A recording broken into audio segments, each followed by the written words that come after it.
Imagine knowing exactly what your students are learning and exactly which steps you need to take next. Join us in Down with the Reading Quiz to craft meaningful and productive formative assessments that move away from gotcha moments of basic recall and toward assessing what your students actually can do. In this 30-minute free masterclass, we'll share 3 powerful assessment keys that work for any novel at any time of the year. Head to shop.bravenewteaching.com/masterclass to sign up, and we'll also send you a free workbook to keep track of all your notes. Once again, that's shop.bravenewteaching.com/masterclass to nail formative assessments forever. Hey, Amanda. Hey, Marie. What are you up to later? Want to join me for happy hour? I'm all in. And guess what's amazing? Our listeners and friends of the podcast can also join us because Brave New Teaching Happy Hour has officially launched. Cheers! Cheers, everyone. We are officially hanging out a little bit longer after school with an extended, extra private podcast feed just for you. Yes. Members of Happy Hour get extra 15 minutes of the podcast, give or take, because you know us, we run a little bit long. It's just kind of how we are. But if you would like to get in on this Happy Hour action, please join us. It is only $5 a month. Head to curriculumrehab.com/happy hour and get yourself signed up, because when you're there, Amanda, tell our friends what we do every month for our Happy Hour members. I think my favorite part is coming up with a new free resource for our listeners every month. And then we pretty much break down that resource and how to use it. We also like to have guests on to do extended episodes and even Q&A that's just for you about that resource. It's really exclusive and super private just for you. So if you are like us and you like hanging out, you like chit-chatting about all things that are teaching, teacher life, and everything under that umbrella, join us for happy hour and we will see you there. Bye. Bye. Well, hello and welcome back to Brave New Teaching. Today, this episode comes from a request/suggestion, actually, from a couple of different listeners asking us about some of our favorite things, like some things that we can recommend. And we said, hey, that's a cool idea. Let's put it out to our audience. So we asked on Instagram, what do you guys want to know? And we kind of broke it down to some different areas. And we're really excited to share some tips, tricks, and just favorites with you guys. Yeah. Listen, we're putting ourselves at the same level as Oprah because obviously, because the connection is clear, the celebrity is clear, and we just want to make it official that if Oprah can come out with a list of her favorite things for 2020, we can come up with our favorite things for 2021. Oh, I was like, Amanda, it's 2021. Listen, I have not yet seen her official 2021 list, but we are going to put ours out there at the very beginning. And it's going to be, you guys, everything from more crap you don't need on Amazon and Target all the way through pedagogical, lesson planning kinds of things. So the gamut, 'tis wide. Yes. And it's all those things that you expect from us here at Brave New Teaching. So let's jump in. Cue the music.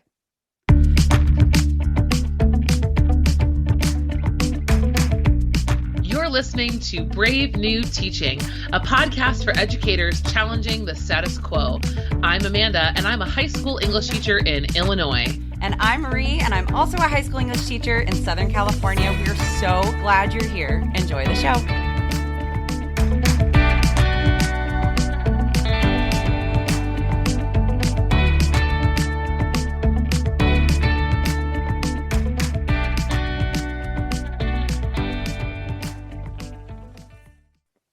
Okay, friends. So like we said in the intro, we have boiled down your questions, your requests for suggestions into 3 major areas. We're going to be talking about general teacher life, right? Home, classroom, etc.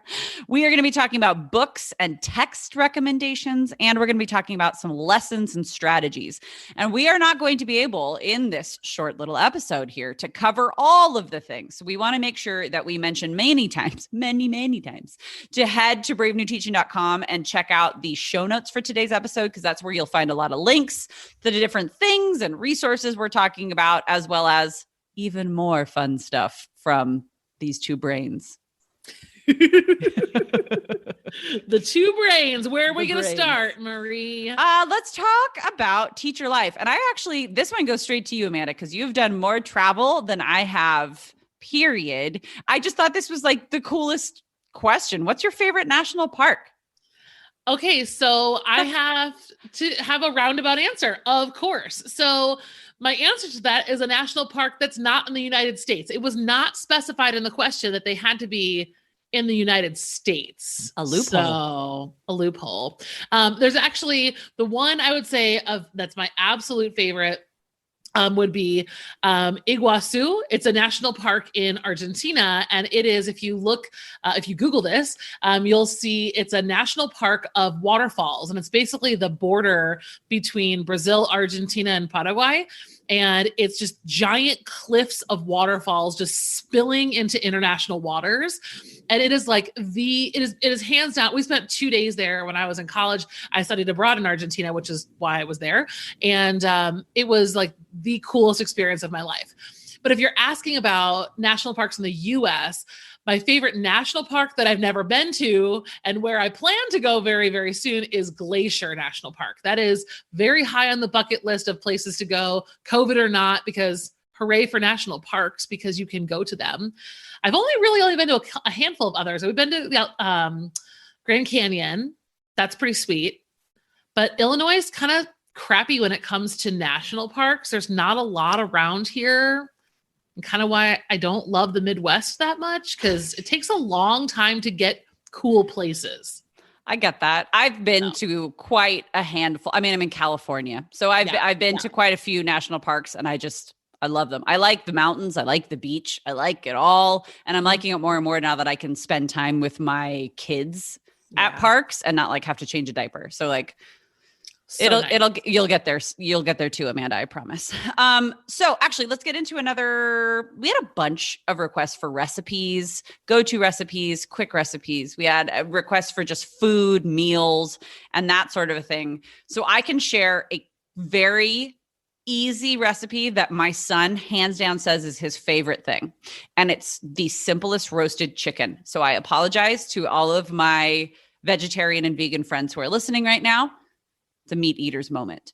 You guys, this is this simple. You turn on your oven to like 425, 450, like crazy high roasting status. You take some olive oil, you put it in a baking dish. You take chicken breasts or tenders, it works, but you're going to want to watch it, or chicken thighs. You coat them in the oil back and forth, back and forth. I use boneless, skinless. And then whatever kind of seasoning you want to use, I literally use salt, a little bit of onion powder, and a tiny bit of paprika. Sprinkle it on both sides. When the oven comes to temp, put that stinker in for like 20, maybe 25 minutes until it's just done. Take it out, tent it with foil for like 10 to 15 minutes. You will have the best chicken. It's so good. There you go. Freaking delicious. That's kind of like my girl, Lazy Genius has a Change Your Life chicken. Yes. Very similar, high temp, go for it, make it happen. It's just easy. Our go-to recipe in our family, I'd say, is in the weekly rotation is chicken fajitas. So same as you, I throw my chicken in a little bit lower temp because I just do, we're probably just doing 2 or 3 breasts in the pan, season it how you like. I throw it in the oven for about 35 minutes at 350. And part of that's because I don't want to have to watch it, because 35 minutes in the oven is a bath. Right? That's like change, get in the bath, do bath, like chicken's cooking. And then when the kids are all dressed and everything, Luis is basically in the kitchen. He just fries up peppers, onions, and then all the fixings are just stuff in the fridge. Right. So got my salsa valentina, a little sour cream, a little guacamole, a little whatever's around, hanging around. Shredded cheese is like everywhere. And that's it. So like, it's not fancy. We love our refried beans, but we love them from the can. So it's a staple, a pantry staple, but it's also fresh kind of a meal. And we do it. You can rotate your meat. You could throw all of this on one sheet pan if you wanted to and do it in the oven. But fajitas are awesome way to get vegetables in for the monsters who avoid them. And one of the things you said is like, it's a favorite, right? So you can like put it into the rotation. One of the other questions that we got a few like times was about work-life balance, which I have to say, I've said it before, I will say it again. It's a myth. Having true balance between work and life is not a thing.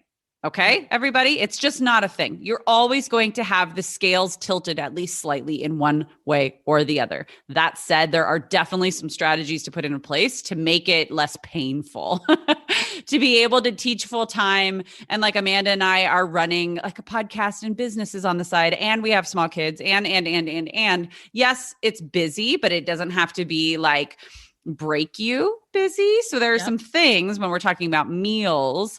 I used to be the meal prepper and planner. Like we would plan meals on like Friday night, Saturday morning, I would go out shopping, and maybe Sunday I would spend like a good solid 2 to 3 hours prepping meals for the week to come. I'm just like super not about that life right now. I don't want to be spending my whole Sunday prepping meals. So instead I still plan, but we plan meals depending on what's going on for the week and like how long things are going to take. We like to put a little takeout in there sometimes so that like there's no, you want to really, rather than like having a solid plan, find a rhythm for yourself and your household, however many people that is. That's my big tip, is find your rhythm. I think the only other way that I've looked at it is very similar, is like take a moment to like recognize your stage in life right now and decide what's important and what matters to you. You know, like if your stage of life is going to be different every couple of months, every year, every several years, you know, whenever, you know, the wind changes. And I'm similar to you, Marie. I'm at the stage of life where I want to provide healthy and nutritious food for my kids, but I also want to spend time with them. Yes. So sometimes that means that we're having frozen chicken nuggets a couple nights a week and hot dogs, and it's okay. And also no one cares, and my kids will be fine. I'm trying not to get wrapped up in anyone else's opinion. Well, like I can tell you the chicken thing that I described to you guys, Eloise could probably tell you step by step, but she's also 4.5. Neither of your kids is that old. Right. So like, and some of you listening are like, I live alone. Like or like, it's only the two of us, or I live with whatever, like a roommate. And so it's going to be a different situation. Yep. Really, like Amanda's saying, is like, take a look at not what you wish your life was like, but what your life actually is. Like make it actually work for you. I don't want to spend my whole Sunday food prepping, but I do want to spend a solid amount of time making our weekly treat with my kids. Like last weekend, we made apple crisp together and they were in it. And it was not the prettiest baked good I have ever made, but the kids made it and then tried to eat the whole thing. And those are the experiences. Like, you're like, I get to spend time with them. Or like, I just want to watch my favorite show ever right now, Escape to the Chateau. It's from HGTV, but we watched it through Hulu. Oh my gosh, it's so good.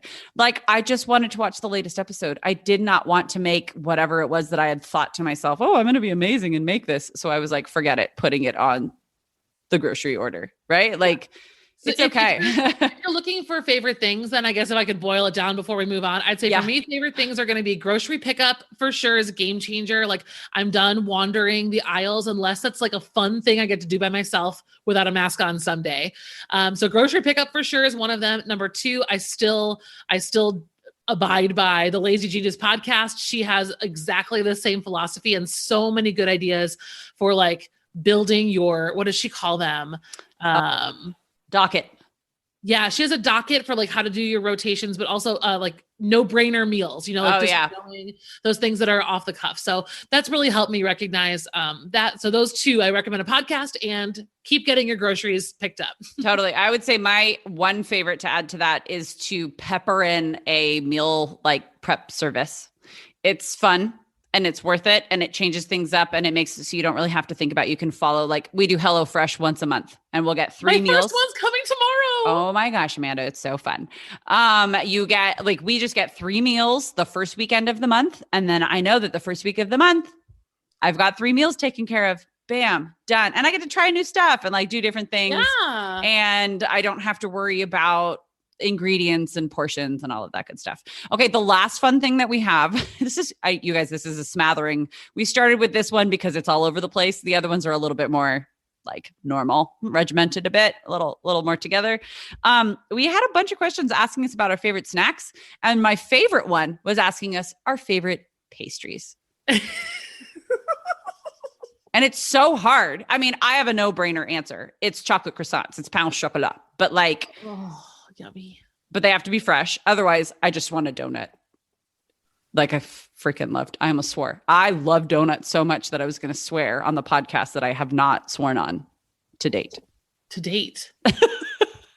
So this is why I'm like sitting here thinking, because I'm like wondering how it is possible that we're friends. I am a bagels over donut person every time. I don't know what it is about bagels. But a toasted everything bagel.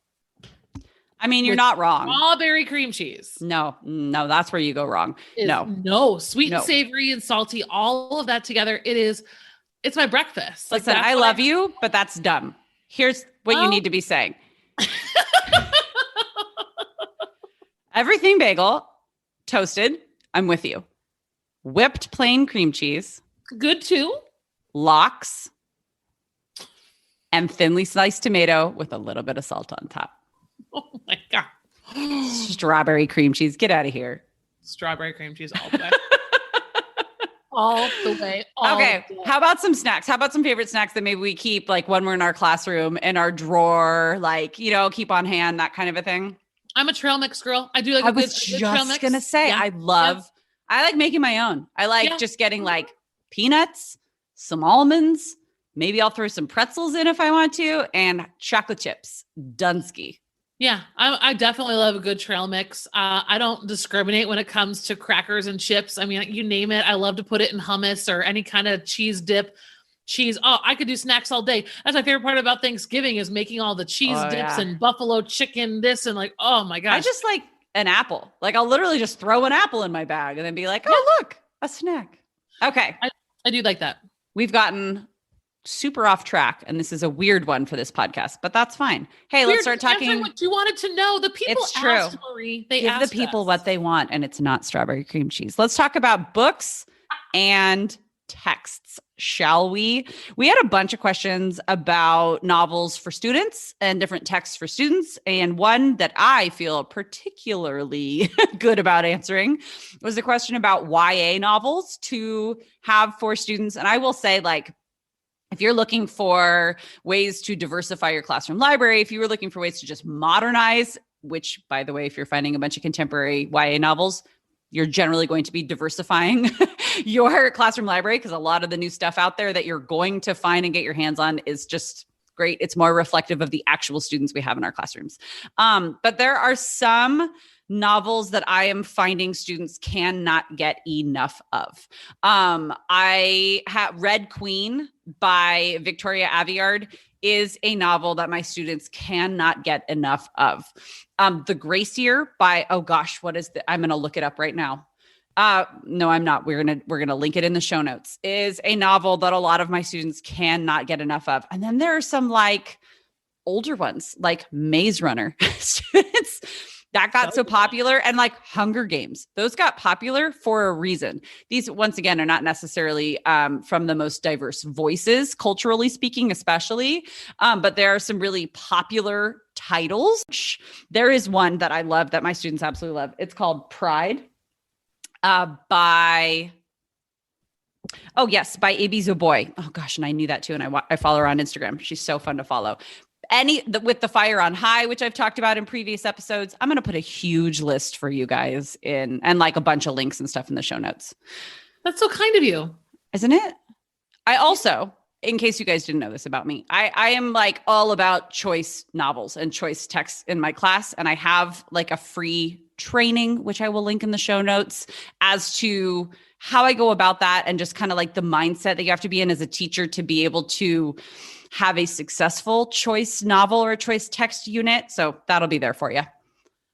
We also got a really specific question about our favorite novel to teach 12th grade. So seniors, and Marie and I have both taught seniors, but I kind of wanted to kick this one off myself. I'm in a tie for two that were favorites for me. One was Handmaid's Tale. I've seen Handmaid's Tale on a lot of sophomore lists under like the dystopia umbrella, but I'm telling you, teaching it to 12th grade had always been one of the highlights of my year, because I feel like I don't feel like, I know that there's a huge difference in the maturity and psychology between a sophomore and a senior. And the conversations that Handmaid's Tale brought to light from students were like, gave me goosebumps every time. Like, they were so adept at having those conversations and so invested in that. So I think Handmaid's Tale is tough no matter when you teach it. The topics and the content are tough, but it was really good at 12th. The other one that was really good at 12th grade that I taught was How the Garcia Girls Lost Their Accents. Another wonderful story, but again, definitely requires some of that maturity that your 9th and 10th graders and even your 11th graders might not have the brain space to hold on to. The nice thing too about senior lit is, for at least at our school, is that they're semester long classes. So that kind of, it feels like when you're only teaching for a semester, there's kind of this weight that comes off your shoulders, and books become a little bit more casual and a little bit more conversational. And that's Julia Alvarez, by the way. And that story is all about like kind of coming of age in the US, having immigrated from the Dominican Republic, and that perspective of losing your accent. Like we came back to that over and over and over again, and what that means. And so if you're looking at identity, or even anything else about immigration, things like that, that's a great text to look at with 12th grade. I'm actually kind of out of character going to mention a novel from the canon, from the old white canon.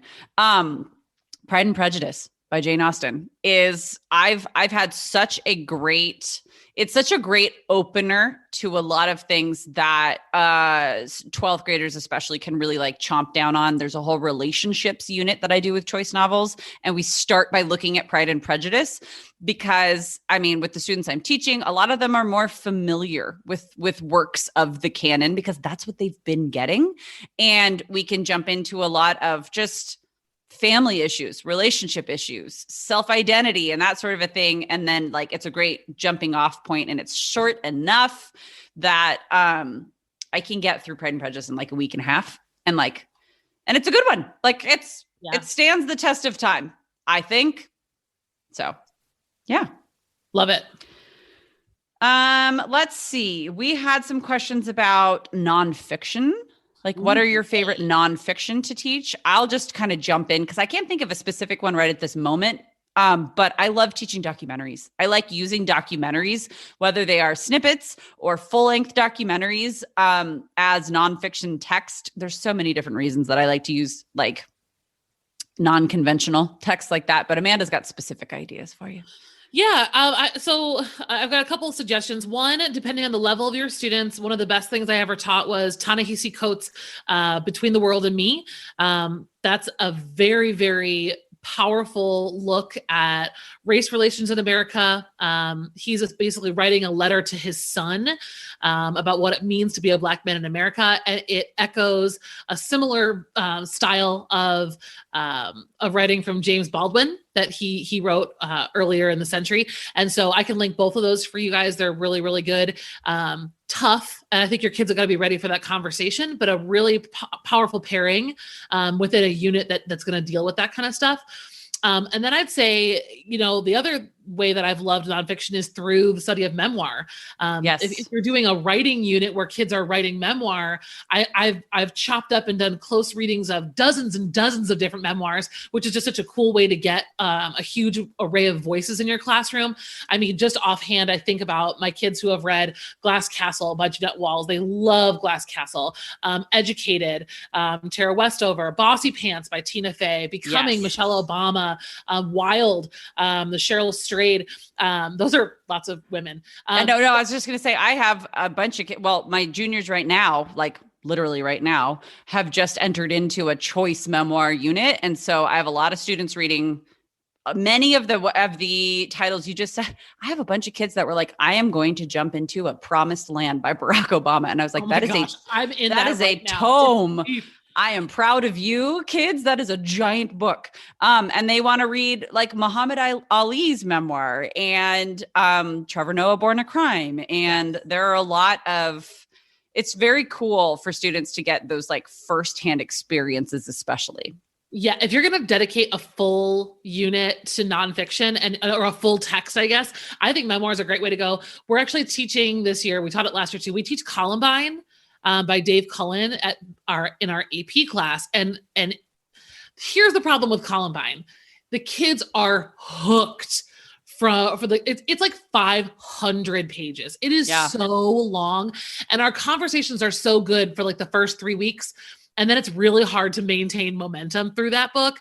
And I don't blame the kids. It's hard for me to maintain momentum, but it's really told from like a journalistic and media perspective. So it's like that investigative journalism that I know a lot of us like in podcasts, but it's in book form. And so there's a lot of, it's not just a story about two boys and their guns and going to school and like the very sad thing that happened at Columbine.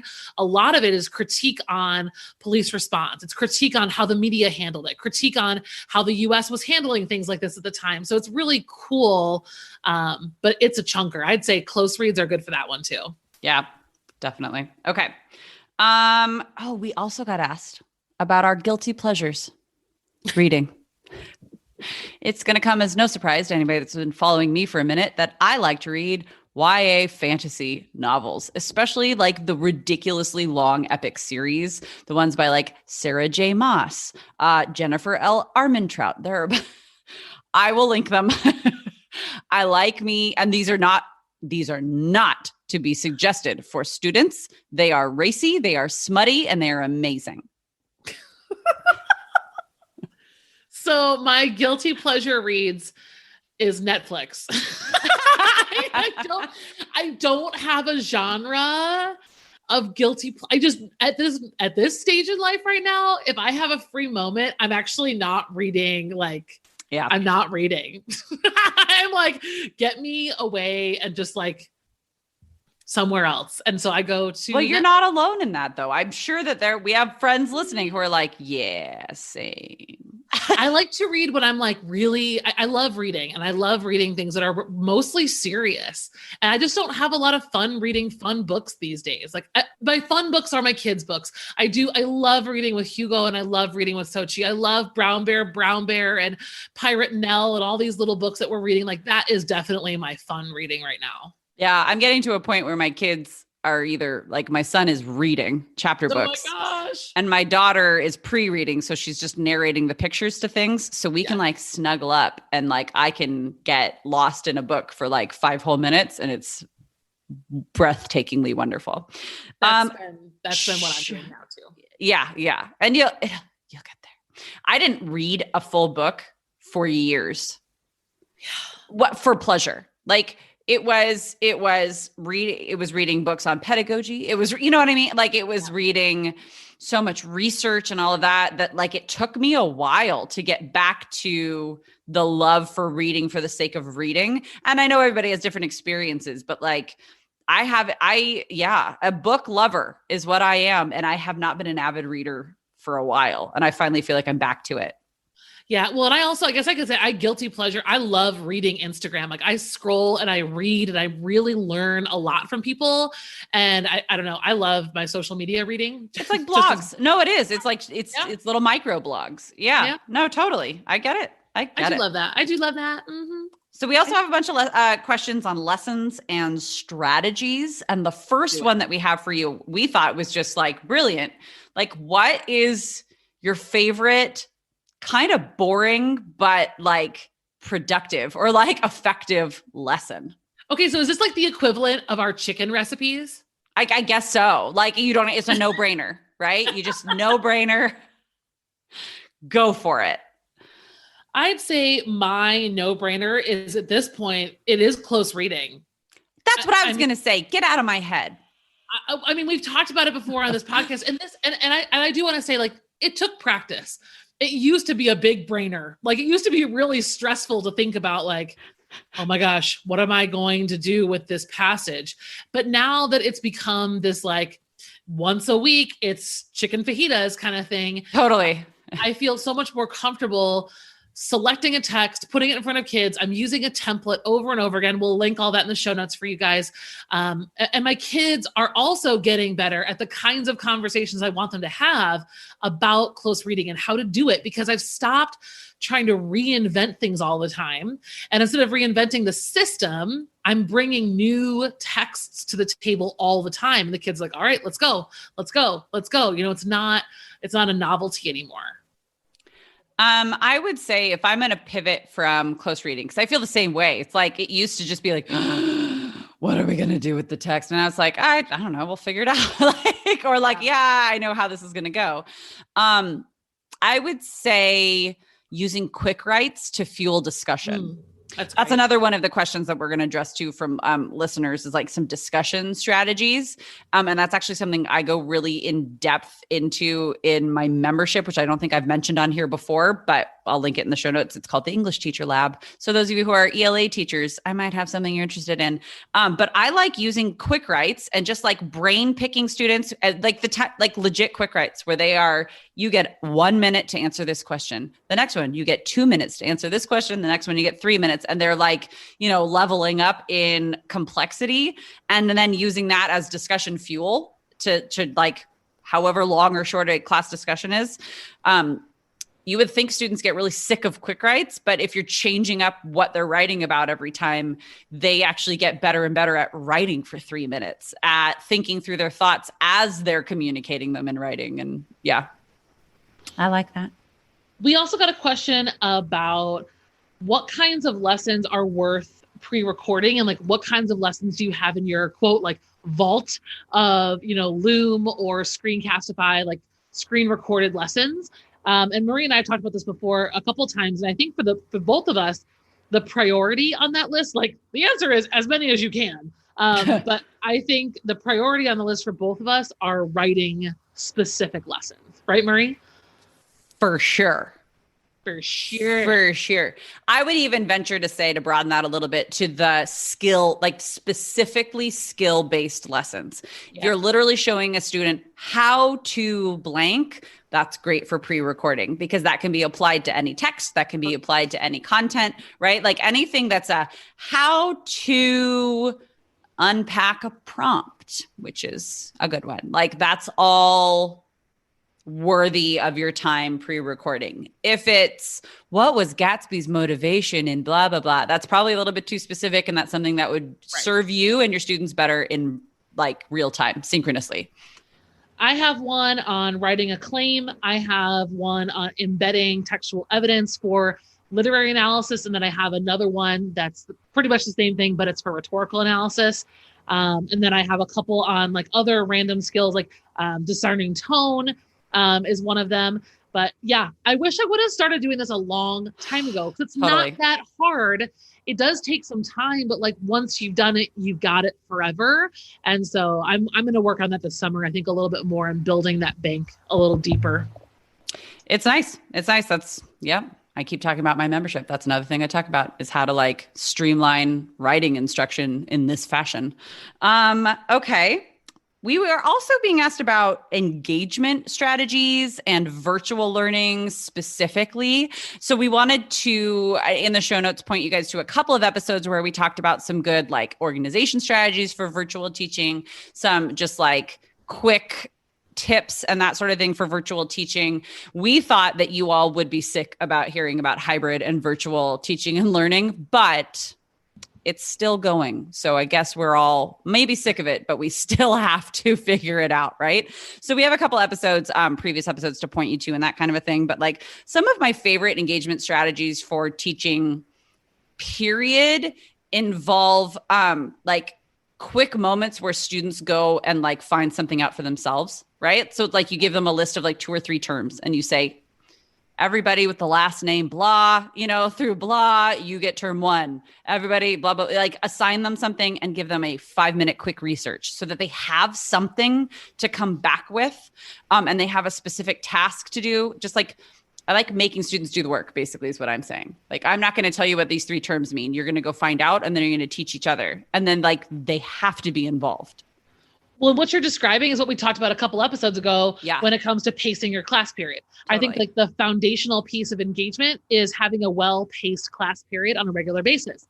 Because if your class is paced well and the activities and what you're asking kids to do is predictable, but also like shifting at an energy level that keeps kids engaged, you're going to be feeling a lot more successful, even on a crappy day. And I think for me, like, in general, it's very much like you, Marie. And I would say tools right now that are my favorites in 2021 at the moment. I am very much loving my Nearpod. Nearpod has like had a whole new level of like, I don't even know what the I don't know what the right word is, but it's been totally revitalized for me in a virtual world than I had used it in the regular classroom. And now I even see returning to the classroom differently with Nearpod. Just the options and the opportunities for kids to engage and chat, like have it recorded and have a place where I can collect all of that. I like Pear Deck for similar things, but Pear Deck and Nearpod, I think, have very different offerings. And I think that those two are really nice options for asynchronous teaching if you're doing a virtual situation. And then in the regular classroom, those are also good. But I think just having random days, random events and just harnessing them, if something weird happens, like let it linger, like let things be weird. Tell a bizarre story about your life. I mean, I was going through a Rudy Francisco poem the other day, and I kind of gave the kids a template that went along with it. And I started revealing some really like odd things about myself through, my model of this poem. And you know what? When the kids are listening to you talk about yourself, not in a vain way, but in a bizarre, random details kind of way, they're leaning in. If you guys don't follow Esther Bernat on Instagram, you need to follow Esther, because Esther is the queen of this. And her kids are like giving her dating advice. They're telling her all about the moods and things. I mean, she's awesome at this, and she is a go-to for sure.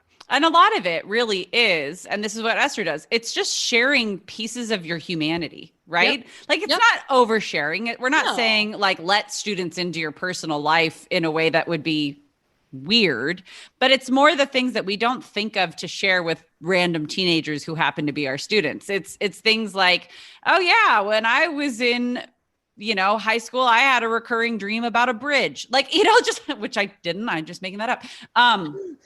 But they're the things that kids hear and kind of go like, oh, right, you're a person. Oh, who knew? Bridges. I have a recurring dream about a bridge and I just can't cross it. No. Okay. Well, now we're getting to a really weird place. So friends, we've had so much fun just like taking in all of the requests and suggestions that you have for episodes. And then especially this one, just like favorite things. It was kind of random. It's all over the place. But then again, so are we, talking about teacher life, books and texts, lessons and strategies. It's fun. It's a good time. And if you asked a question that didn't get answered, likely it's in our show notes. We tried to answer more than we could talk about in one episode. So make sure you guys head over to bravenewteaching.com and check out the episode show notes for all kinds of suggestions and a more organized way of looking at our hot mess of a conversation today. Absolutely. And hey guys, thank you again for joining us. We will see you next time.